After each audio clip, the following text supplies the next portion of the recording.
நாடாளுமன்ற நிகழ்ச்சிக்கு மீண்டும் உங்களை வரவேற்கிறோம். கொடநாடு கொலை கொள்ளை சம்பவங்கள் குறித்து திமுக தலைவர் மு க ஸ்டாலின் பேசுவதற்கு தடை கேட்டு அதிமுக சென்னை உயர்நீதிமன்றத்தில் மனு தாக்கல் செய்திருந்தது. அந்த மனுவை நீதிமன்றம் தள்ளுபடி செய்துவிட்டது. கொடநாடு கொலை மற்றும் கொள்ளை சம்பவத்தில் முதலமைச்சர் எடப்பாடி பழனிசாமிக்கு நேரடியாக தொடர்பு இருப்பது அந்த வழக்கில் தொடர்புடைய சயன், மனோஜ் ஆகியோர் அளித்த வாக்குமூலத்தின் மூலம் அம்பலமானது. இதை பற்றி திமுக தலைவர் மு க ஸ்டாலின் தொடர்ந்து பேசி வருகிறார். அவரது குற்றச்சாட்டுக்கு எடப்பாடி பழனிசாமியால் ஒழுங்காக பதில் சொல்ல முடியவில்லை. இதற்கு என்னதான் செய்வது? பேசாமல் திமுக தலைவரையே பேச விடாமல் செய்துவிட்டால்? அப்படி நினைத்து அதிமுக ஒரு மனுவை சென்னை உயர்நீதிமன்றத்தில் தாக்கல் செய்தது. அந்த மனுவில் கொடநாடு கொலை கொள்ளை விவகாரம் குறித்து திமுக தலைவர் பேச தடை விதிக்க வேண்டும் என்று கேட்டுக்கொண்டிருந்தார்கள். ஆனால் நீதிமன்றம் அப்படியெல்லாம் தடை விதிக்க முடியாது என்று சொல்லி அதிமுகவின் மனுவை தள்ளுபடி செய்துவிட்டது. இனி அதிமுக தரப்பு பிரச்சாரத்தை பார்க்கலாம். கும்பகோணத்தில் நடந்த தேர்தல் பிரச்சாரத்தில் கலந்து கொண்ட முதலமைச்சர் எடப்பாடி பழனிசாமி தனது ஆட்சிக்கு எதிராக கடந்த 2 ஆண்டுகளில் 35,000 போராட்டங்கள் நடைபெற்றுள்ளதாக குறிப்பிட்டுள்ளார். அதிலிருந்து அவர் என்ன சொல்ல வருகிறார்? மக்களுக்கு 35,000 கோரிக்கைகள் இருக்கின்றன. அது எதையுமே இவர்கள் காது கொடுத்து கேட்கவில்லை. அதனால்தான் மக்கள் கொதித்து போய் போராட்டத்தில் இறங்கி இருக்கின்றனர்.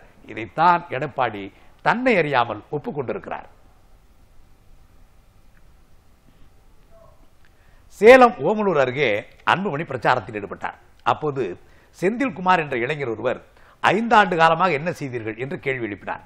இதில் அன்புமணிக்கு ஆத்திரம் வந்திருக்க வேண்டும். ஆனால் அவருக்கு ஆத்திரம் வருவதற்கு முன் பக்கத்தில் இருந்த முன்னாள் அமைச்சர் செம்மலைக்கு ஆத்திரம் வந்துவிட்டது. கேள்வி கேட்ட இளைஞரின் கன்னத்தில் ஓங்கி அடித்து தனது ஆத்திரத்தை காண்பித்தார் செம்மலை. செம்மலை எப்படி ஆத்திரப்பட்டார் என்பதை இப்போது பார்க்கலாம்.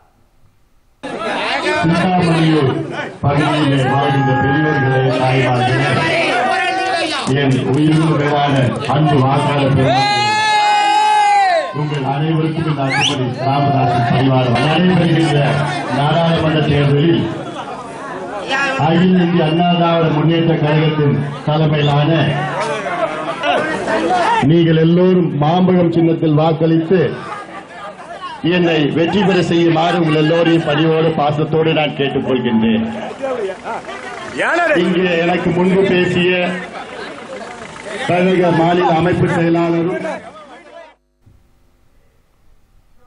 தமிழகத்தில் ஏற்கனவே அறிவிக்கப்பட்டுள்ள 18 சட்டமன்ற தொகுதிகளுடன் சேர்த்து திருப்பரங்குன்றம், அரவக்குறிச்சி, ஒட்டப்பிடாரம் ஆகிய 3 தொகுதிகளிலும் இடைத்தேர்தல் நடத்த வேண்டும் என திமுக தொடர்ந்து வலியுறுத்தி வருகிறது. இது தொடர்பாக வழக்கும் தொடுத்து வழக்கு மன்றத்தில் நியாயமான உரிய காலத்தில் தேர்தலை நடத்துவோம் என்று தேர்தல் ஆணையம் உறுதியும் அளித்திருக்கிறது. இந்த நிலையில் அந்த 3 தொகுதிகளுடன் சேர்த்து சமீபத்தில் காலியான சூலூர் தொகுதிக்கும் சேர்த்து 4 தொகுதிகளுக்கும் தேர்தல் அறிவிக்க வேண்டும் என திமுகவின் அமைப்பு செயலாளர் RS பாரதி தேர்தல் ஆணையத்திடம் சந்தித்து மனு அளித்திருக்கிறார். அந்த மனுவில் குஜராத்தில் காலியாக இருந்த 3 சட்டமன்ற தொகுதிகளுக்கு தேர்தல் ஆணையம் உடனே இடைத்தேர்தல் நடத்த உத்தரவிட்டிருக்கிறது. தமிழகத்தில் மட்டும் ஏன் தேர்தல் அறிவிக்கவில்லை என்று கேள்வி எழுப்பியிருக்கிறார்கள். ஏற்கனவே CBI, RBI, ஏன் உச்சநீதிமன்றம் போன்ற சுயேட்சையான அமைப்புகளை எல்லாம் சர்வாதிகாரி மோடி தனது கட்டுப்பாட்டுக்குள் கொண்டு வந்து முடக்குகிறார் என்ற குற்றச்சாட்டு இருக்கிறது. தேர்தல் ஆணையத்தையும் அப்படித்தான் நடத்துகிறார்கள் என்கிற குற்றச்சாட்டும் மோடி அரசு மீது இருக்கிறது. இந்த குற்றச்சாட்டை இல்லை என்று மறுக்க தேர்தல் ஆணையம் விரும்புமானால் உடனடியாக தேர்தலை அறிவிக்க வேண்டும் என்பதே அனைவரின் எதிர்பார்ப்பு. இப்போதும் காலம் கடந்து விடவில்லை. இன்னும் 45 நாட்கள் வரையில் இருக்கிறது. தேர்தலை அறிவிக்கலாம் என்கிறது திமுக. வேலூர் மக்களவை தொகுதி திமுக வேட்பாளர் கதிர் ஆனந்த் வீட்டிலும் கல்லூரியிலும் வருமான வரித்துறையினர் சோதனை நடத்தி வருகின்றனர். தேர்தல் நேரத்தில் சோதனை நடைபெறுவதால் தேர்தல் பணிகளை மேற்கொள்ள முடியவில்லை. இது ஜனநாயகத்திற்கு விரோதம் என கூறி சென்னை உயர்நீதிமன்றத்தில் கதிர் ஆனந்த் சார்பில் முறையீடு செய்துள்ளார்கள். இந்த முறையீட்டை மனுவாக நீங்கள் தாக்கல் செய்தால் நாளே விசாரணைக்கு எடுத்துக் கொள்ளப்படும் என நீதிபதி கூறியிருக்கிறார். தேசிய அளவில் இப்போது பரபரப்பான செய்தி ராகுல் காந்தி வயநாட்டில் போட்டியிடப் போவதாக அறிவித்திருப்பதுதான். தேசிய அரசியலில் தென்னகத்திற்கு இடம் உண்டு. அதனால்தான் அவர் தென்னகத்திலும் ஒரு தொகுதியில் போட்டியிட முடிவு செய்திருக்கிறார். தேசிய அரசியலில் தென்னகத்திற்கு மட்டுமல்ல, திமுகவிற்கும் ஒரு தவிர்க்க முடியாத இடம் உண்டு. அதை பற்றி விளக்குகிறது இந்த செய்தி தொகுப்பு.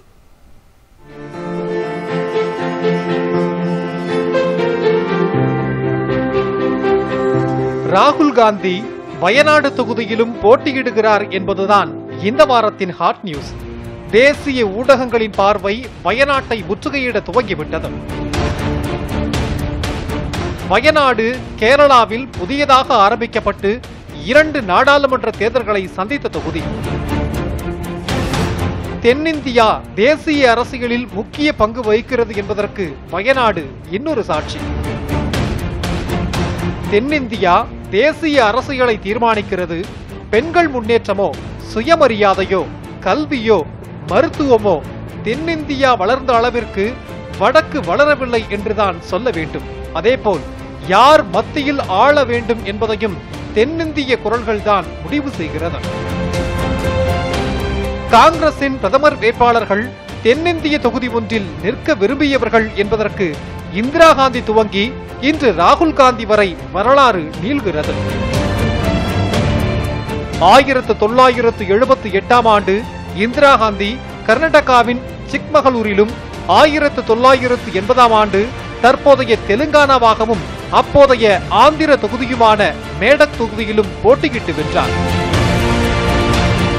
அன்று இந்திரா காந்தி இங்கு போட்டியிட்ட போது நேருவின் மகளே வருக, நிலையான ஆட்சி தருக என்றார் திமுக தலைவர் கலைஞர். அதேபோல 1999இல் சோனியா காந்தி கர்நாடக மாநிலம் பெல்லாரி தொகுதியில் போட்டியிட்டு வென்றார். 2004இல் டிவி தொடர் கூட்டத்தில் கலைஞர் இந்திராவின் மருமகளே வருக, இந்தியாவின் திருமகளே வெல்க என்றார். காங்கிரஸ் ஆட்சியை பிடித்தது. இப்போது ராகுல் தான் பிரதமர் என்று முதல் குரல் எழுந்தது தென்னகத்தில்தான், அதுவும் தமிழகத்தில்தான். கடந்த நவம்பர் 16ஆம் தேதி கலைஞர் சிலை திறப்பு விழாவில் ராகுல் காந்தியே வருக, நல்லாட்சி தருக என்று திமுக தலைவர் மு க ஸ்டாலின் அழைப்பு விடுத்தார். தலைவர் கலைஞர் அவர்கள் அன்னை இந்திரா காந்தி அவர்கள் பிரதமராக வர வேண்டும் என்று குரல் கொடுத்த போது நேருவின் மகளே வருக, நிலையான ஆட்சி தருக என்று சொன்னார். 2004ஆம் ஆண்டு சென்னை தீவுத்திடலில் நடைபெற்ற பொதுக்கூட்டத்தில் அன்னை சோனியா காந்தி அவர்களை பற்றி குறிப்பிட்டு பேசுகிற போது இந்திராவின் மருமகளை வருக, இந்தியாவின் திருமகளை வெல்க என்று முழங்கினார். இன்று 2018ஆம் ஆண்டு அதுவும் தலைவர் கலைஞருடைய சிலை திறப்பு விழா நிகழ்ச்சியில் அவருடைய மகனாக இப்பொழுது நான் தமிழகத்திலிருந்து ராகுல் காந்தி அவருடைய பெயரை நான் முன்மொழிகிறேன். ராகுல் காந்தி அவர்களே வருக, நாட்டுக்கு நல்லாட்சியை தருக. ராகுல் சென்னையில் கல்லூரி மாணவிகளிடம் பேசிய போது, நீங்கள் தான் இந்திய பெண்களுக்கு முன்மாதிரியாக இருக்கிறீர்கள், பீகாருக்கும் உத்தரப்பிரதேசத்திற்கும் வந்து பாருங்கள், நீங்கள் எவ்வளவு மேம்பட்டுள்ளீர்கள் என்பது தெரியும் என்றார். தொழில்கள் நலிவடைந்து வருவதை குறிப்பிட்ட ராகுல் காந்தி தாங்கள் ஆட்சிக்கு வந்தால் என்ன நடக்கும் என்பதையும் கோடிட்டு காட்டினார். நீங்கள் அணியும் சட்டை இனி மேட் இன் தமிழ்நாடாக இருக்கும் என்றார். தமிழகத்தின் உரிமைகளின் கோரிக்கைகளுக்கு அக்கறையோடு செவிசாய்க்கும் ராகுல் காந்தி அமேதியோடு சேர்ந்து வயநாட்டிலும் வெல்வார் என்பதில் சந்தேகமில்லை.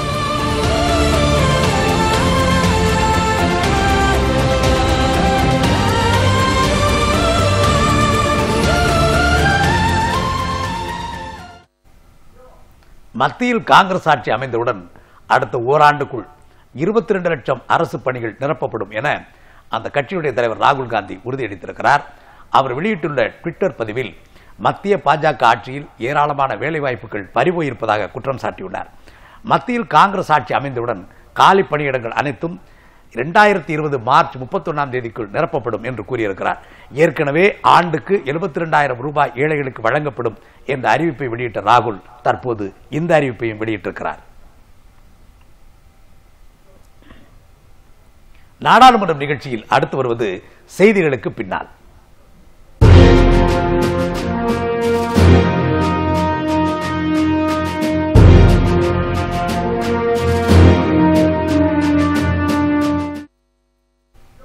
ஊழல் கரைபடியாதவர் மோடி என்றுதான் பாஜகவினர் பிரச்சாரம் செய்கிறார்கள். ஊழலை ஒழிக்கப் போகிறோம் என்று சொல்லித்தான் அவர்கள் ஆட்சிக்கு வந்தார்கள். ஆனால் ரஃபேல் விமானம் வாங்கியதில் நடந்த ஊழல் குற்றச்சாட்டுக்கு இப்போது வரையில் மோடி பதில் சொல்லவில்லை. நாட்டின் பாதுகாப்பையே தனது நண்பர் அனில் அம்பானிக்காக அடகு வைத்து விட்டார். பாதுகாப்புத்துறைக்கு தெரியாமல் தானே முன்னின்று அம்பானிக்காக தரகு வேலை பார்த்தார். என்றெல்லாம் மோடி மீது அடுக்கடுக்காக குற்றச்சாட்டுகள் எழுந்தன. எதற்கும் மோடி பதில் சொல்லவில்லை. அவர் மட்டுமல்ல, அவரது ஆட்சியில் இருக்கும் அமைச்சர்களும் நிர்வாக சீர்கேட்டிற்கும் ஊழல் முறைகேட்டிற்கும் சற்றும் சளைத்தவர்கள் அல்ல. எப்படி அது விளக்குகிறது இந்த செய்தி தொகுப்பு. வானத்தை வில்லாய் வளைப்பேன், மழையை பெயர்ப்பேன் என்றெல்லாம் வாக்குறுதிகளை அளித்து ஆட்சிக்கு வந்தவர் மோடி. ஊழலற்ற ஆட்சியாக இருக்கும், வளர்ச்சிதான் பிரதானம் என்றெல்லாம் சொன்னார் மோடி. ஆனால் இந்த ஆட்சியில் கரைபடியாத துறையே இல்லை. எல்லா அமைச்சகத்திலும் ஊழல்தான். அதை ஒவ்வொரு துறையாக பார்க்கலாம். முதலில் நிதித்துறை.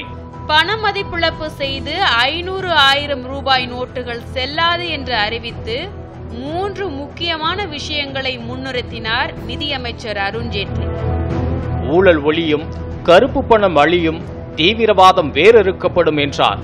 ஆனால் ஒட்டுமொத்த இந்தியாவும் வங்கிகளின் வாசலில் நின்றது.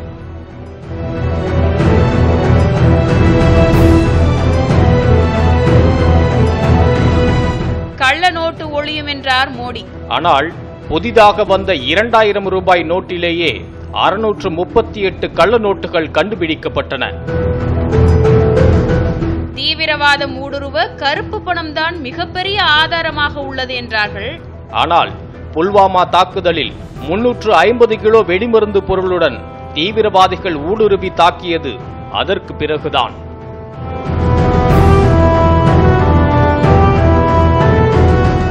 கருப்பு பணம் ஒழியும் என்றார்கள், ஆனால் ஒழியவில்லை. நீரவ் மோடி போன்றவர்கள் வங்கிகளில் மோசடி செய்து இந்தியாவை விட்டு ஓடியதுதான் நடந்தது. மோடியால் கருப்பு பணத்தை மட்டுமல்ல, அதனை எடுத்துக்கொண்டு ஓடியவர்களையும் நாட்டுக்கு கொண்டு வர முடியவில்லை. கடைசியாக பண மதிப்பிழப்பு என்ற பெயரால் 122 உயிர்களைத்தான் பறித்தார்கள்.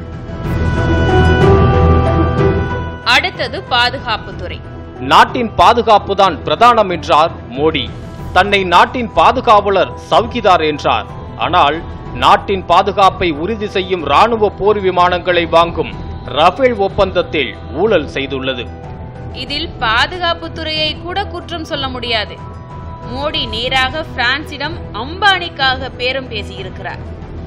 இது பாதுகாப்பு அமைச்சரான நிர்மலா சீதாராமனுக்கே பின்னர் தான் தெரிய வந்தது. இந்தியாவின் பொதுத்துறையை மோடி அளிக்கிறார் என்றால் பாஜகவினருக்கு கோபம் வருகிறது. விமான தயாரிப்பில் அனுபவம் உள்ள HAL நிறுவனத்தை விட்டு நிறுவனம் ஆரம்பித்து 15 நாட்களேயான ரிலையன்ஸ் நிறுவனத்திடம் கொடுத்தது ஏன் என்ற கேள்விக்கு பிரதமர் மோடியிடம் பதில் இருக்கின்றதா? 560 கோடிக்கு வாங்க வேண்டிய விமானத்தை 1600 கோடிக்கு வாங்குவது ஏன் என்பதற்கு பதில் இருக்கிறதா?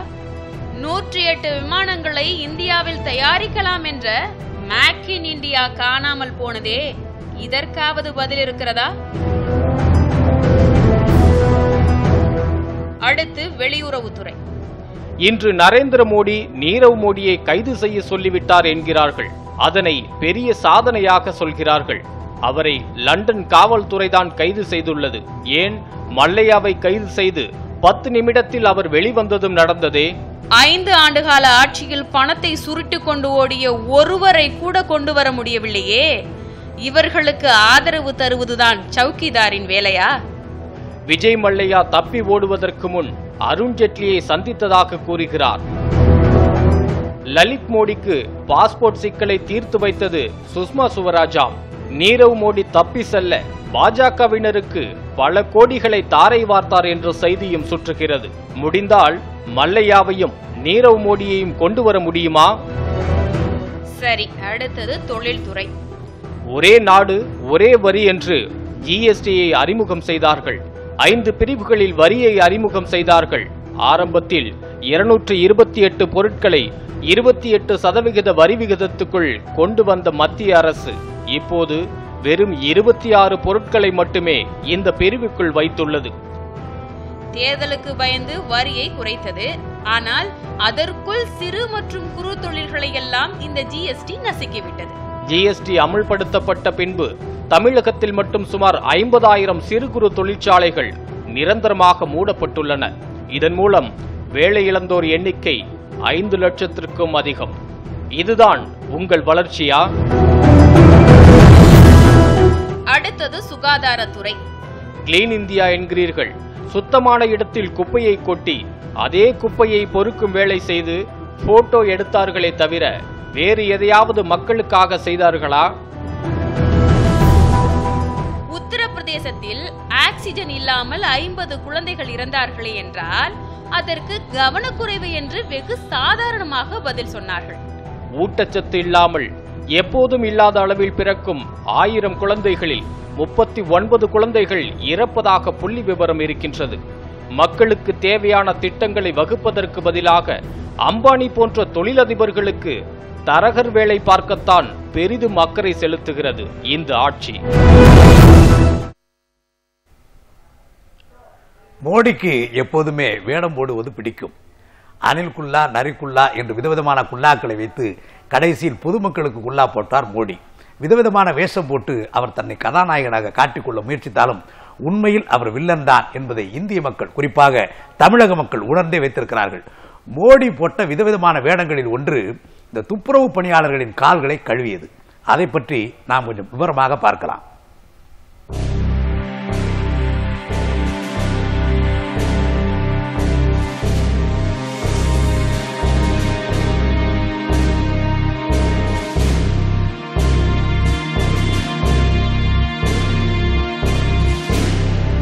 இந்தியா விண்கலன்களை தாக்கி அழிக்கிற ஏவுகணைய வெற்றிகரமா சோதித்து விட்டதா மார்த்தட்டிக்கிட்ட அதே சமயம் இந்தியாவில யாரோ சில துப்புரவு தொழிலாளிகள் வேலை செய்யறப்ப விஷவாயு தாக்கி இறந்து போயிட்டு இருந்தாங்க.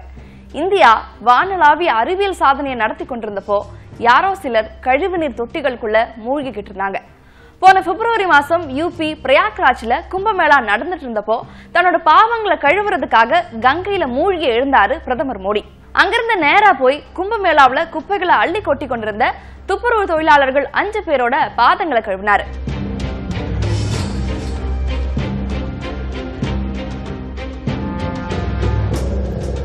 கடந்த 5 வருஷத்துல மோடி நடிச்ச சிறப்பான காட்சிகள்ல அதுவும் ஒண்ணு. அத கேமராக்கள் நாலாபுறமுமே படப்பிடிச்சது. ஒரு வாட்டி கால்வாய்களையும் கழிவறைகளையும் சுத்தம் செய்யறவங்க ஆன்மீக மகிழ்ச்சி அடைறாங்க அப்படின்னாரு மோடி. அதோட அர்த்தம் அந்த தொழில் அவங்களுக்கு பிடிக்குதோ இல்லையோ அதை கொண்டாட்டத்தோட ஏத்துக்கணும் அப்படிங்கிற கெட்ட எண்ணத்தோட வெளிப்பாடுதான்.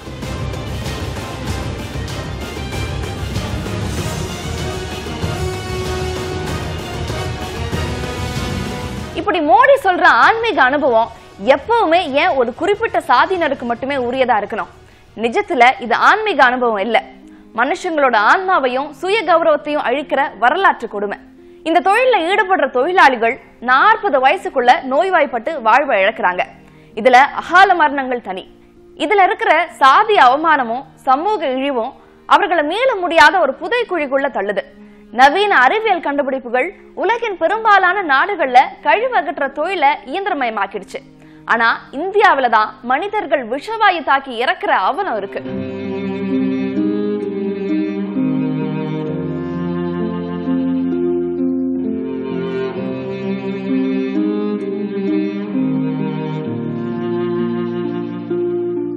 ஸ்வச் பாரத் கதாநாயகன் மோடி தன்னோட போட்டோ ஷூட்டோட ஒரு பகுதியா துப்புரவு தொழிலாளர்களோட காலை கழுவினப்போ அவங்களோட கண்ணீரை துடைக்க ஏதாச்சும் பண்ணாரா அப்படின்னா ஒரு துரும்ப கூட கிள்ளி போடல அப்படின்னு தான் சொல்லணும். மோடியோட 1744 நாட்கள் ஆட்சியில 3 நாட்களுக்கு ஒரு துப்புரவு தொழிலாளி வீதம் மொத்தம் 366 பேர் இறந்து போயிருக்காங்க. கையால மலம் அள்ளுற பணியையும் ட்ரை டாய்லெட்ஸ் கட்டுறதையும் தடை செய்யறதுக்காக 2013ல ஒரு சட்டம் பிறப்பிக்கப்பட்டுச்சு. இதனால அவசரமான ஆபத்தான காலங்கள்ல கூட செப்டிக் டேங்க்ஸ் மற்றும் சாக்கடைகள்ல ஏற்படுற அடைப்புகளை நீக்கி சுத்தம் செய்ய மனிதர்களை பயன்படுத்தக்கூடாது. ஆனா அந்த சட்டத்தை சரியா அமல்படுத்தி உயிரிழப்புகளை தடுக்க மோடி என்ன முயற்சி பண்ணாரு? ஸ்வச் பாரத் திட்டத்துல மோடியில தொடங்கி தமிழகத்தோட தமிழிசை வரையில வெறுமனே விளக்கமாத்த கையில பிடிச்சிட்டு கேமரா முன்னாடி போஸ்ட் கொடுக்க பயன்பட்டுச்சே தவிர துப்புரவு தொழிலாளர்களோட உயிரிழப்புகளை தடுக்க பயன்படவே இல்லை. கும்பமேளாவுக்காக யோகி ஆதித்யநாத்தோட அரசு 4300 கோடி ரூபாயை ஒதுக்குச்சு. பக்தர்களுக்காக சுமார் 1.2 லட்சம் தற்காலிக கழிவறைகள் அமைக்கப்பட்டுச்சு.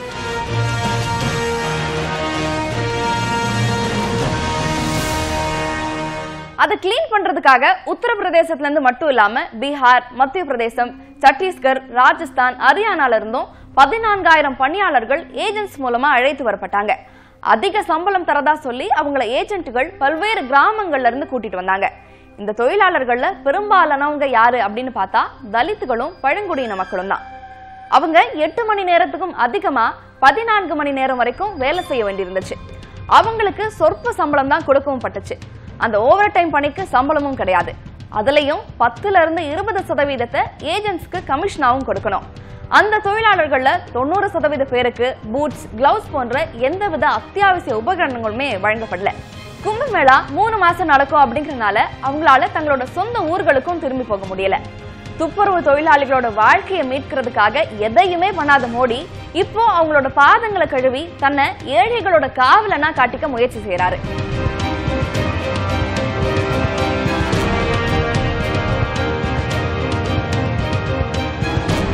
இதுக்கு முன்னாடிலாம் மோடி போட்ட டீ கடைக்காரர் வேடம், இடையில போட்ட ஏழை தாயோட மகன் வேடம், இப்ப போடுற சௌக்கிதார் வேடம் மாதிரி இன்னொரு வேடம் தான் துப்புரவு தொழிலாளிகளோட கால கழுவுற வேடம்.